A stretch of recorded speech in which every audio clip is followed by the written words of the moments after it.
बुद्ध ने कहा था, मृत्यु क्या है और कब हमें मिलता है जन्म मृत्यु से छुटकारा। बुद्ध को विष्णु का अवतार माना जाता है। अनेक पुराणों में उनका उल्लेख है। बुद्ध ने बताया कि मृत्यु सभी प्राणियों का अनिवार्य धर्म स्वभाव है। केवल गांव वालों का नहीं, केवल नगर वालों का नहीं, केवल एक कुल के लोगों का ही नहीं, ये तो देवताओं समेत सभी लोगों का धर्म स्वभाव है। ऐसा कोई उपाय नहीं कि जिससे मृत्यु न हो। जिसने जन्म लिया है वह मरेगा अवश्य। प्राणियों का स्वभाव ही मृत्यु है। सभी अनित्य धर्मा है, सभी मरण धर्मा है। इस सच्चाई को जो नहीं समझते वे पुत्रों, पशु और धन संपत्तियों के प्रति आसक्त रहते हैं, मोह मूर्ता में बेहोश रहते हैं और जन्म जन्मांतरों तक बार बार मृत्यु के चंगुल में पढ़े रहते हैं। छोटा हो या बड्ढा, मूर्ख हो या पंडित, सभी मृत्यु के अधीन हैं।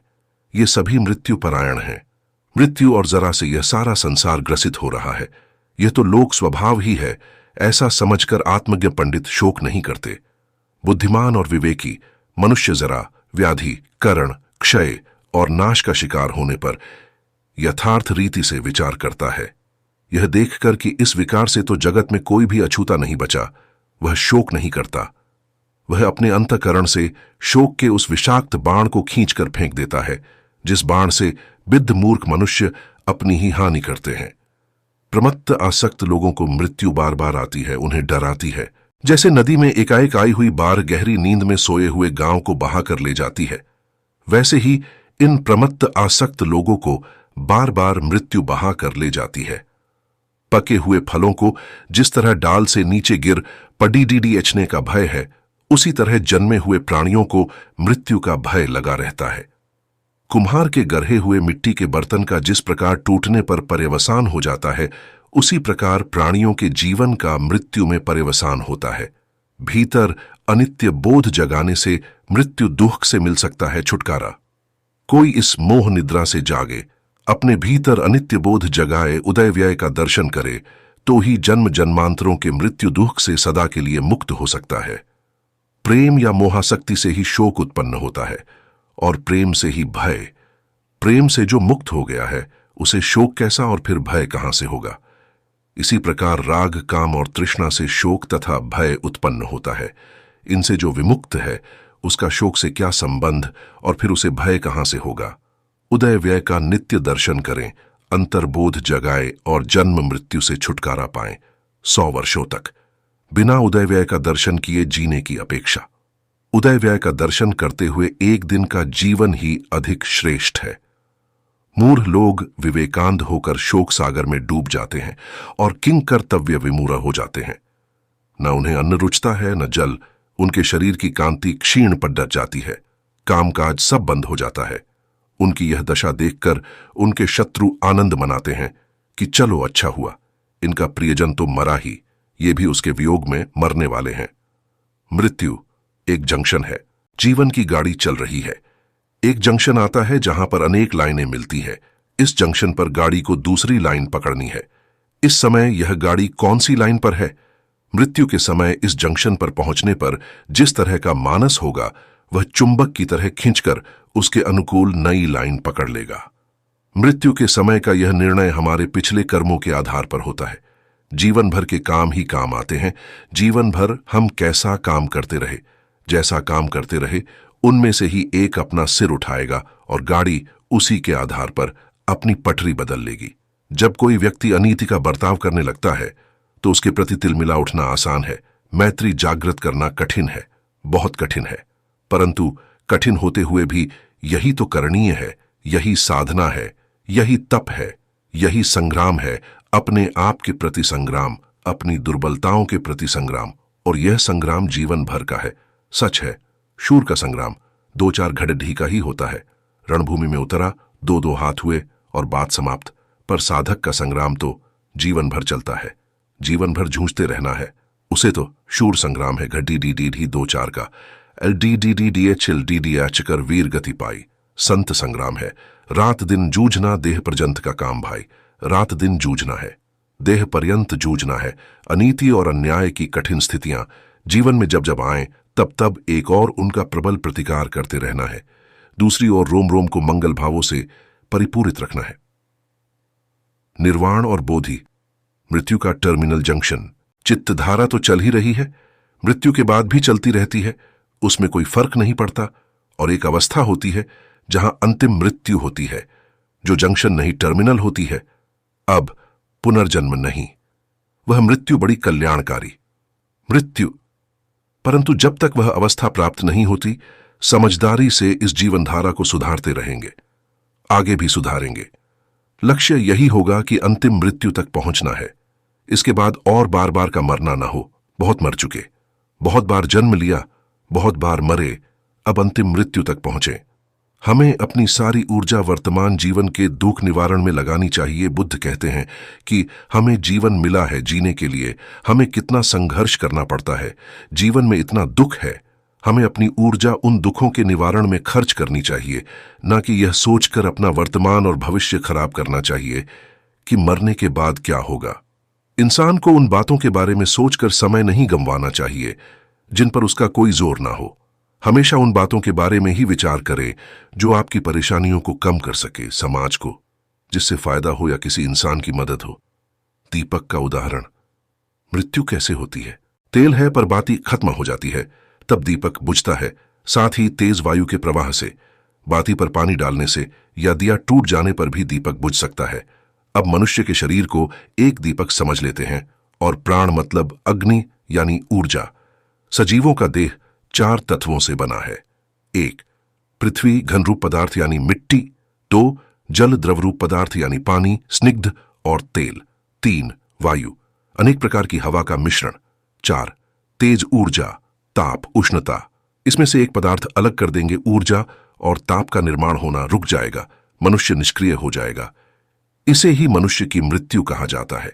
धम्म धर्म क्या है? यह किस प्रकार मार्गदर्शन करता है? धम्म अंधेरे से प्रकाश की ओर ले जाने वाला मार्ग है। धम्म मनुष्यों का उद्देश्य, मनुष्य के जन्म के बाद मृत्यु तक कैसे जीवन जीना है, इसका मार्गदर्शन करना है। कौन से कार्य करने से कौन से परिणाम होंगे और मानव जीवन किस तरह से सुखमय और दुहक मुक्त हो सकता है, इसका मार्गदर्शन धम्म ही मनुष्य को करता है।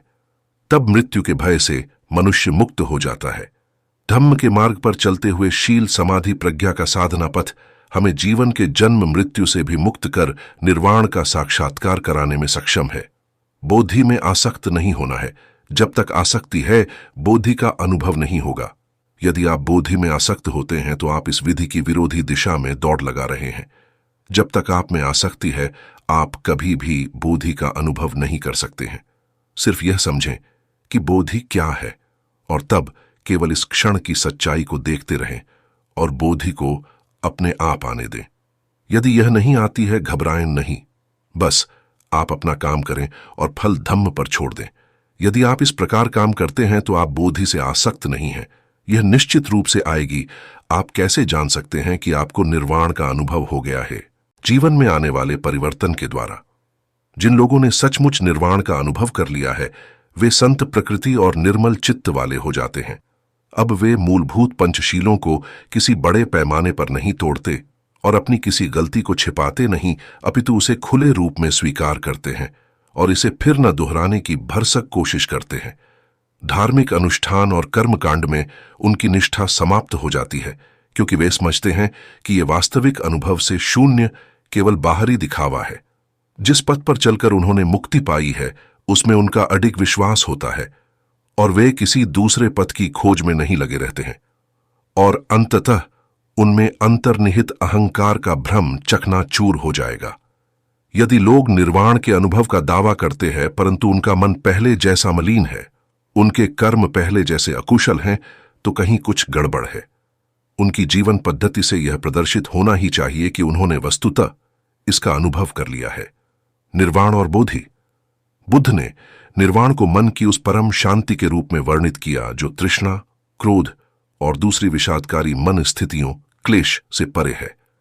ऐसा प्राणी जिसने जीवन में शांति को पा लिया है, जिसके मन में सभी के लिए दया हो और जिसने सभी इच्छाओं और बंधनों का त्याग कर दिया हो। यह शांति तभी प्राप्त होती है जब सभी वर्तमान इच्छाओं के कारण समाप्त हो जाएं और भविष्य में पैदा हो सकने वाली इच्छाओं का जड़ से नाश हो जाए। निर्वाण में तृष्णा और द्वेष के कारण जड़ से समाप्त हो जाते हैं, जिससे मनुष्य सभी प्रकार के कष्टों, दुख या संसार में पुनर्जन्म के चक्र से छूट जाता है। निर्वाण से आदर्श व्यक्तित्व, सच्चा इंसान वास्तविकता बन जाता है। निर्वाण ही परम आनंद है। यह आनंद चिरस्थायी और सर्वोपरि होती है, जो ज्ञानोदय या बोधि से प्राप्त होने वाली शांति का एक अभिन्न अंग है। यह आनंद नश्वर वस्तुओं की खुशी से एकदम अलग होती है। निर्वाण से जुड़ा हुआ ज्ञान बोधि शब्द के माध्यम से व्यक्त होता है। जब बुद्ध ने बताया क्या होता है मृत्यु के बाद, शिष्य ने जब बुद्ध से सवाल पूछा कि मनुष्य की मृत्यु के बाद क्या होता है, तो उन्होंने कोई जवाब देने की बजाय उससे ही सवाल कर दिया। उन्होंने शिष्य से पूछा कि मान लो तुम्हारे शरीर में कहीं से तीर आकर लग जाए, तो सबसे पहले तुम क्या करोगे? शरीर से तीर निकालोगे या यह पता करोगे कि तीर कहां से आया और किसे मारने के लिए छोड़ा गया था? शिष्य ने कहा, भगवान, सबसे पहले मैं उस तीर को शरीर से निकालूंगा और घाव पर मरहम पट्टी करूंगा। जीवन में आए दुखों के निवारण का उपाय सबसे पहले जरूरी। बुद्ध ने शिष्य की ओर मुस्कुराकर देखा और बोले, बिल्कुल सही जवाब है तुम्हारा। हमें जीवन मिला है, जीने के लिए हमें कितना संघर्ष करना पड़ता है। जीवन में इतना दुख है, हमें अपनी ऊर्जा उन दुखों के निवारण में खर्च करनी चाहिए, न कि यह सोचकर अपना वर्तमान और भविष्य खराब करना चाहिए कि मरने के बाद क्या होगा। मरणानुस्मृति की साधना यानी बार बार मृत्यु की स्मृति बनाए रखने की साधना। मृतक की स्मृति नहीं, बल्कि मृत्यु की स्मृति। मृत्यु तो अवश्यंभावी है और कुछ टल भी सके, पर मृत्यु नहीं टल सकती, देर सबेर आने ही वाली है। कब आ जाए यह भी निश्चित नहीं। अतः मरणानुस्मृति की साधना करता हुआ साधक यह चिंतन मनन करे कि मुझे भी हर समय जाने की तैयारी रखनी चाहिए।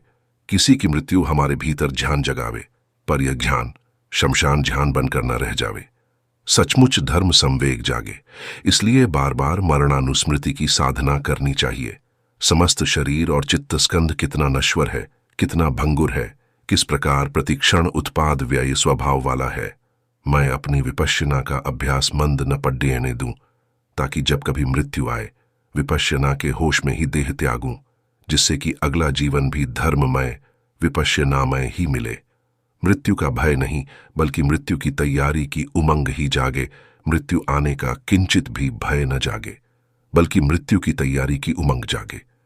न जाने कितने जीवनों में किस किस प्रकार की मृत्यु आई, परंतु इस बार तो मनुष्य जीवन मिला है, और मनुष्य जीवन में भी कल्याणकारिणी मुक्तिदायिनी साधना मिली है। इसे पुष्ट करके इस बार की मृत्यु को अधिक कल्याणकारी बनाएंगे। अंतिम सांस अनित्य बोध में ही छोड़ देंगे।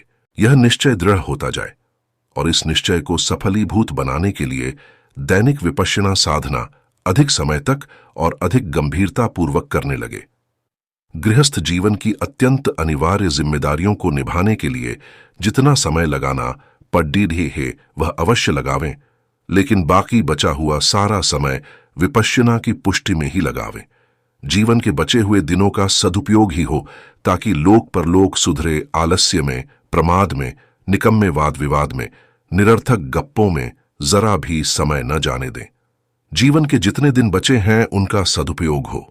वर्तमान भी सुधरे, भविष्य भी सुधरे, लोक भी सुधरे, परलोक भी सुधरे।